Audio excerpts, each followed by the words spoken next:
Skyway Publishing presents the Epistle to the Hebrews.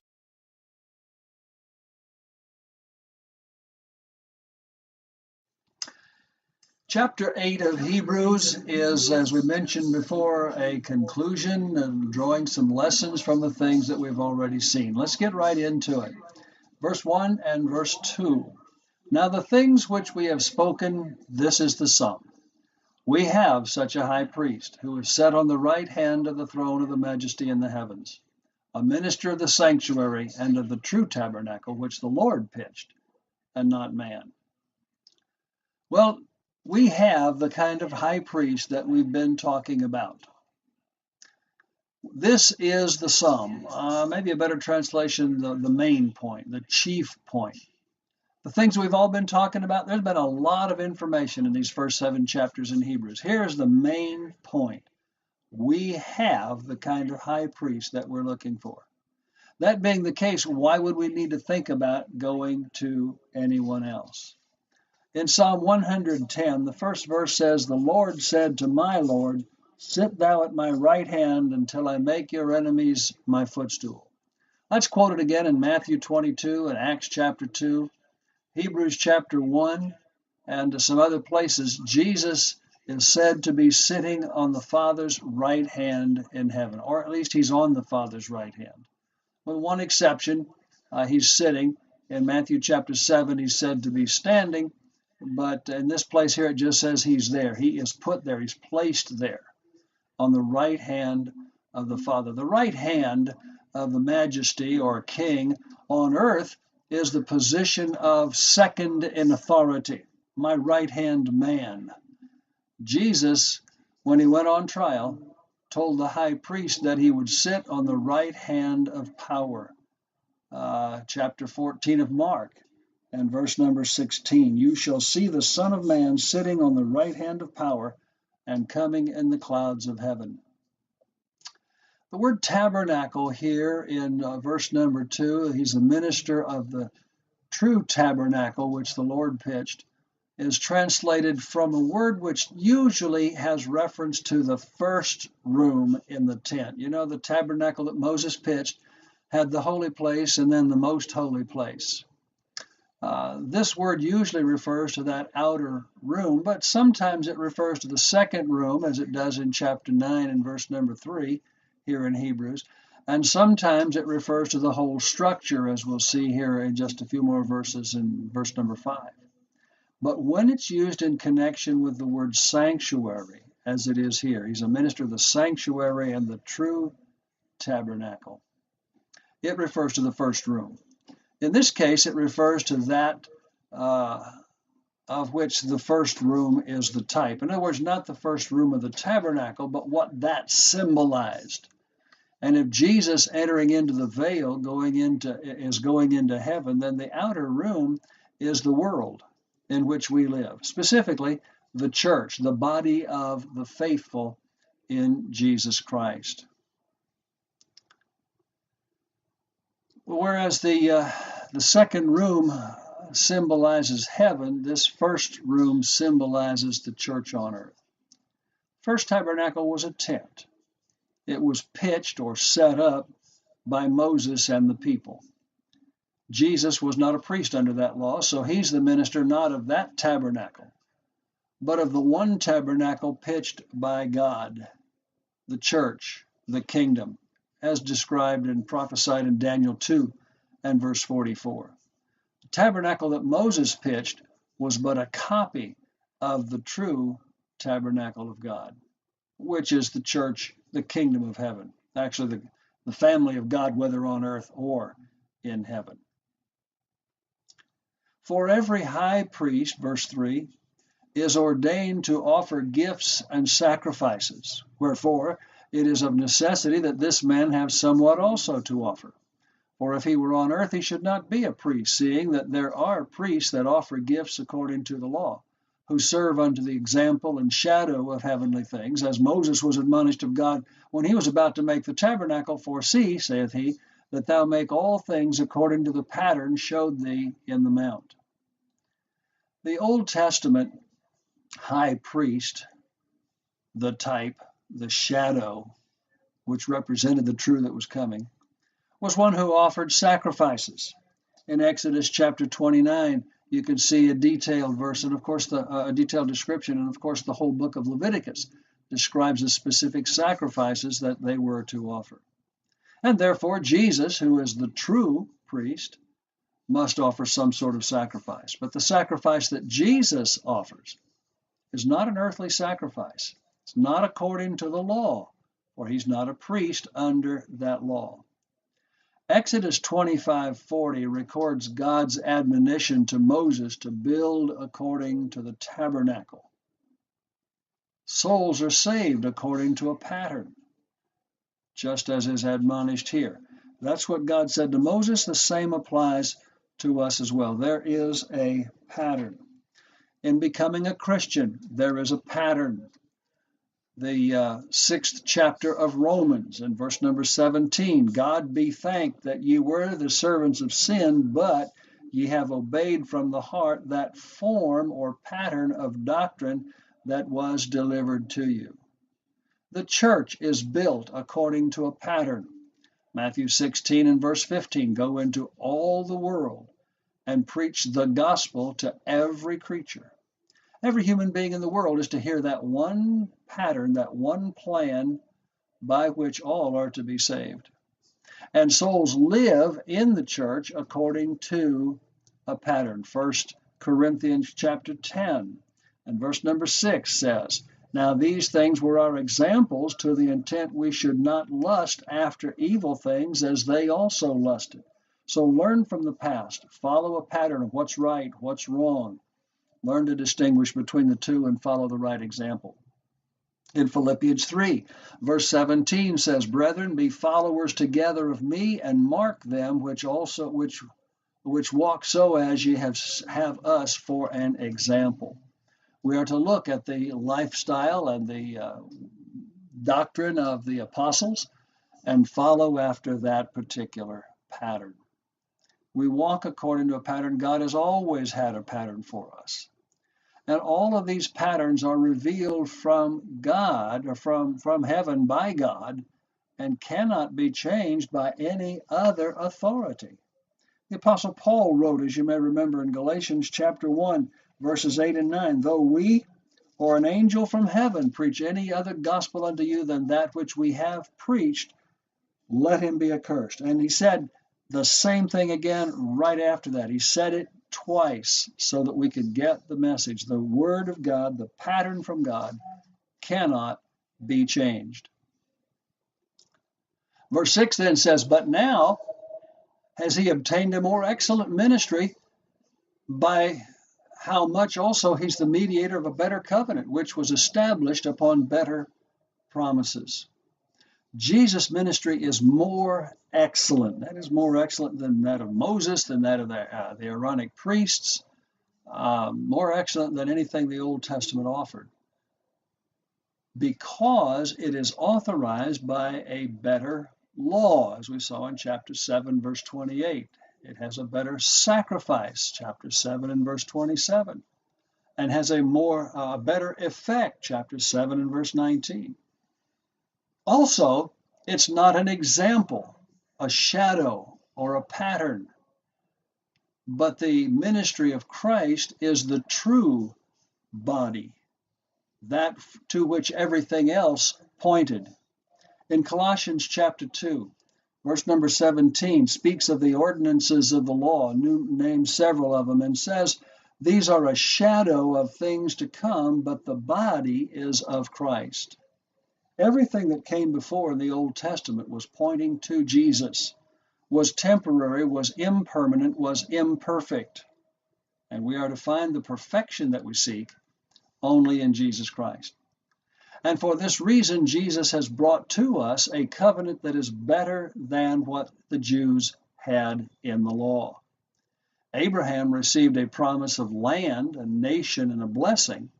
The covenant of Jesus is for our perfect forgiveness, our eternal home in heaven. The law came by Moses, but grace and truth came by Jesus Christ, John chapter 1 and verse 17. And then verse 7. For if that first covenant had been faultless, then should no place have been sought for the second. Why do we need a second commandment, a second covenant, a New Testament? Because there was something wrong with the old. It needed to be replaced. That first covenant was not faultless. It had faults. And that's explained in the coming verses 8 through 12, which are a quotation from the prophecy. Compare chapter 7, verses 18 and 19. Remember, we read that there is verily a disannulling of the commandment going before for the weakness and unprofitableness thereof. For the law made nothing perfect, but the bringing in of a better hope did, by the which we draw nigh to God. We needed to replace the Old Testament, or we needed that God should do so, because it was not helpful to us. It wasn't accomplishing what we needed with God. In Romans chapter 8, Paul wrote, beginning in verse number 3, what the law could not do, in that it was weak through the flesh, God, sending his own Son in the likeness of sinful flesh, and for sin, condemned sin in the flesh, that the righteousness of the law might be fulfilled in us who walk not after the flesh, but after the Spirit. The law couldn't do that, but the gospel of Christ can, the new covenant under which we live. There are some logical implications in this statement, and they are that, number one, the law wasn't faultless.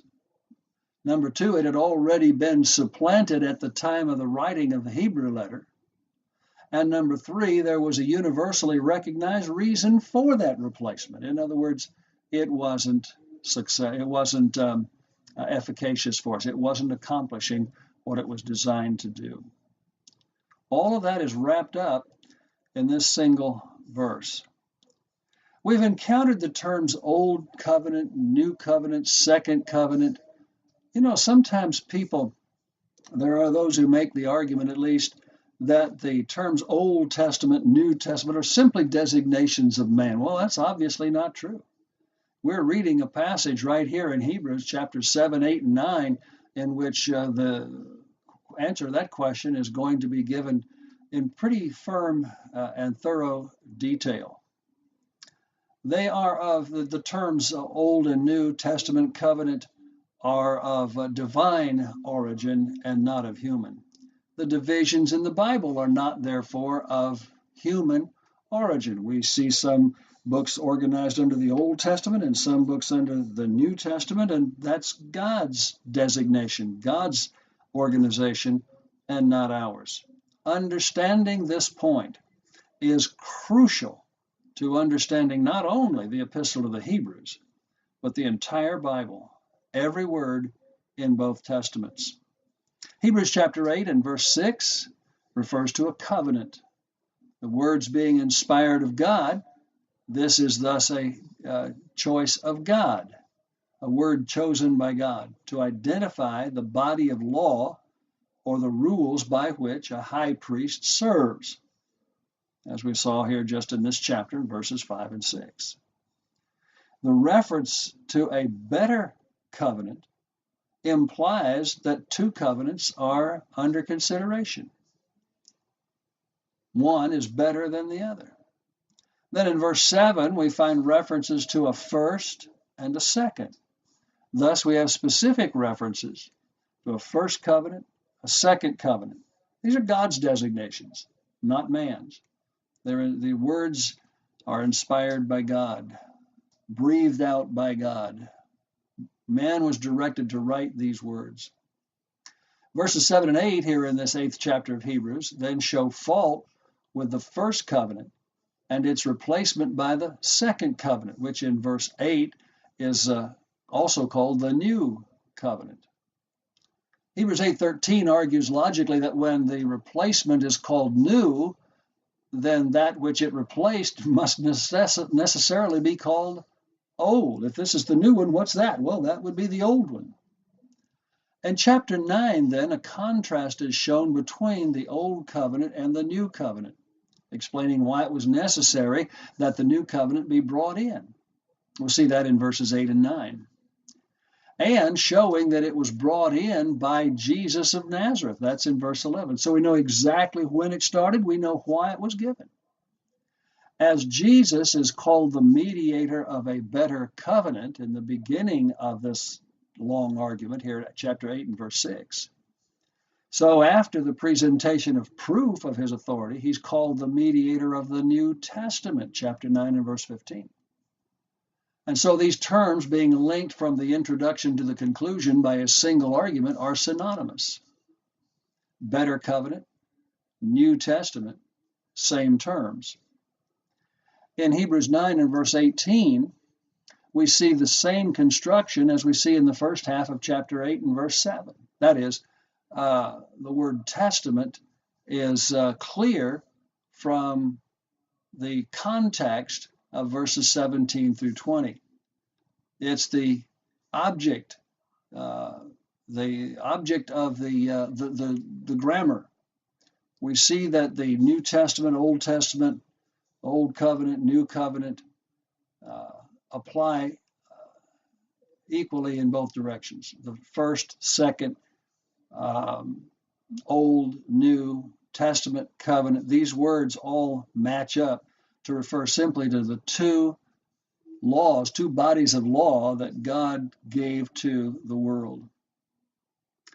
So the designations for the first or the Old Covenant or Testament and the second or New Covenant or Testament all come from God. They did not originate with the writer of Hebrews, nor even with God at this time, because Hebrews 8:8 begins a quotation of Jeremiah chapter 31, verses 31 through 34, in which the Old Testament foresaw the advent, even the nature of the New Testament. It was in God's mind from the beginning. It was revealed to man hundreds of years before Jesus came into the world. Let's look at that quotation and see what we can learn from it with regard to the whole theme of this epistle to the Hebrews. Beginning in verse number 8. For finding fault with them, he saith, Behold, the days come, saith the Lord, when I will make a new covenant with the house of Israel and with the house of Judah. Let's go back a little bit. Verse number 7. If that first covenant had been faultless, then should no place have been sought for the second. For finding fault with them, well, what's the problem here? He has a singular expression in verse 7, but his next sentence is in the plural. What does he mean here? Well, he's referring to the specific terms of the first covenant, the various individual specific laws. See, the Jews didn't set out to break 39 books or 5 books of Moses. They didn't just ignore the whole thing. It was the specific laws along the way. They didn't like this one, or they forgot about that one, and they broke the individual requirements of the law. That's what he's talking about here in verse number 8, which is the same as Jeremiah chapter 31 and verse 31. When the people broke the old covenant, God prophesied the new covenant. We're speaking in the days of Jeremiah, as Israel was about to be carried into captivity because of their rejection of the covenant of God. They're turning to idolatry, the worship of something other than God. And so we find this connection between the New Testament and the Old Testament, not only in grammar, but visibly and physically and structurally by the quotation of the very words from the Old Testament prophet to the New Testament explanation, so that we know exactly what Jeremiah was talking about and we know what was in God's plan from the beginning. The quotation continues. This covenant will be not according to the covenant that I made with their fathers in the day when I took them by the hand to lead them out of the land of Egypt, because they continued not in my covenant, and I regarded them not, saith the Lord. God said by Jeremiah that the new covenant would be different from the first. We'll look at that again in verse number 10. God never did intend that the law would be binding forever. It was planned to come to an end while the world still stood. And God never intended that the law would be binding on anybody in the world except the descendants of Abraham through Isaac, Jacob, and his 12 sons. And that not even in their lifetimes, but only beginning with the generation of Moses. Look at Deuteronomy chapter 5, verses 2 and 3. The Lord our God made a covenant with us in Horeb. The Lord made not this covenant with our fathers, but with us, even with us who are all of us here alive this day. Something new started in the days of Moses. A line is drawn, as we said earlier, vertically down through history, separating time. What was before is no longer. God spoke directly to Abraham. He spoke to Noah. He spoke to Isaac. He spoke to Jacob. He spoke to Adam. He spoke to Job. But from this point forward, God spoke through prophets. Hebrews chapter 1, verses 1 to 3. As we began this book, we talked about that division of history. From the day of Moses until the day of Christ, God spoke to his people through prophets. But now after Christ, he speaks to his people through the Christ, through his Son, whom he hath appointed heir of all things. The division of history as God communicates with man is very clearly delineated here in the Scriptures. God said there was going to be something new after the law. It wasn't going to continue. While we're on that point, let me mention Nehemiah chapter 9, verses 13 and 14. In the prayer of the people there assembled are these words: Thou camest down also upon Mount Sinai, and spakest with them from heaven, and gavest them right judgments and true laws, good statutes and commandments, and madest known unto them thy holy Sabbath, and commanded them precepts, statutes, and laws by the hand of Moses thy servant. Something new started at Mount Sinai, but did you catch the specific reference to the Sabbath? The Sabbath day was a part of the law. It started at Mount Sinai. Before Mount Sinai, before Moses led Israel to the foot of Mount Sinai, before Moses went up into that mountain and received the law from the mouth of God, the world had never heard of a Sabbath day. It isn't an eternal law with God. It's not something that they knew before Moses, and it's not something that is relevant to our practice today after Jesus Christ. It was that middle period of history after Moses and before Christ. The Sabbath was a part of that law. Now, some people go back to Genesis 2 and verse 2 and see a reference to the Sabbath all the way back at the time of creation. But remember this: Moses wrote the book of Genesis. He was writing in the wilderness. He was writing to people who had just received the law. He was giving them a background of their nationality, of their identity as a nation, the children of Abraham. That's what the book of Genesis is all about. It shows us creation and who brought the world here, but it also sets up Abraham as the friend of God through whom the Christ would come into the world. And so he was explaining to them why the Sabbath was given, because God rested on the seventh day. Therefore, he gave us the Sabbath day. If that's not clear in the grammar of Genesis 2, it certainly is clear in the specific statement of Nehemiah chapter 9, verses 13 and 14. Let's continue on then with the reading of the quotation of the prophecy of Jeremiah. For this is the covenant that I will make with the house of Israel after those days, saith the Lord. I will put my laws into their mind, and I will write them in their hearts, and I will be to them a God, and they shall be to me a people. The new covenant is not according to the old. Verse 9. Here's the difference. The law was to be written into the minds and hearts, not on stone, as the old law was.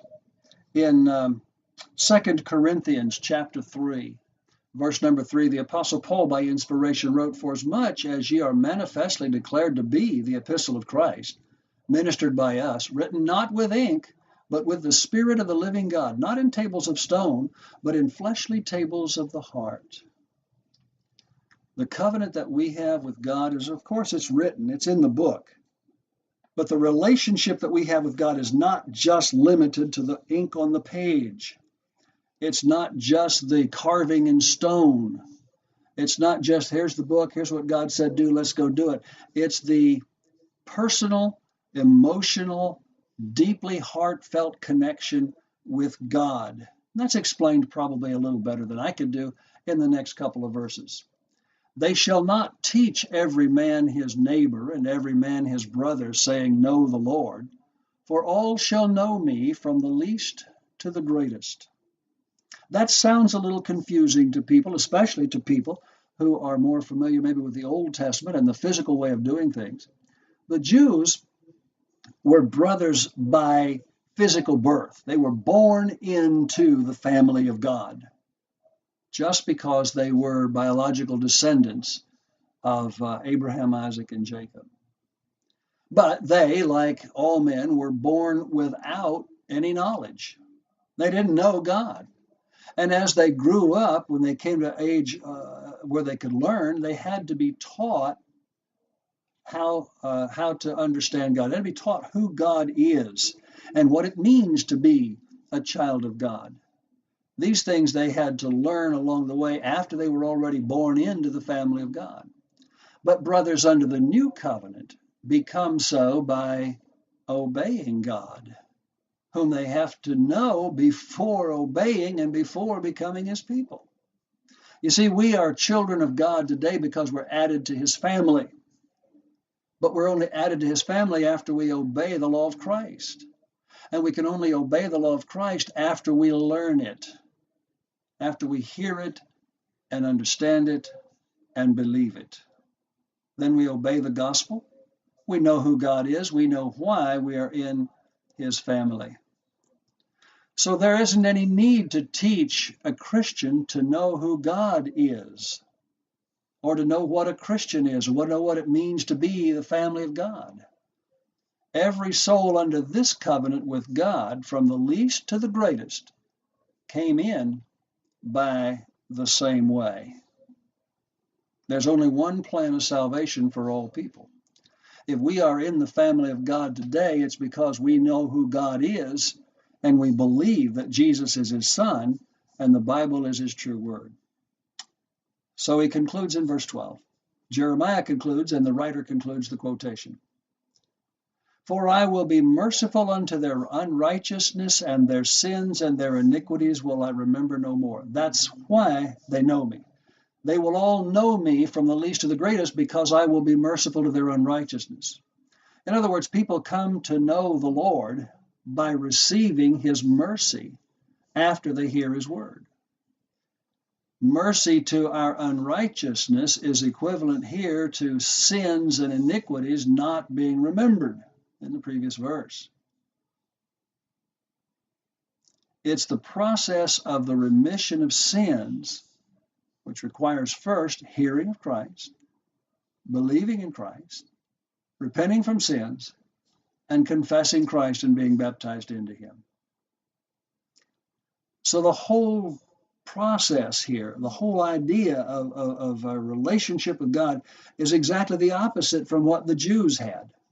They're born, they learn, they believe, and they do. But here we learn and believe, and thus we know, and so we are born and do ever after the will of him whom we know so well and who has saved us from our sins. And so our writer continues and concludes this argument, or this part of his argument, with the last verse of chapter 8.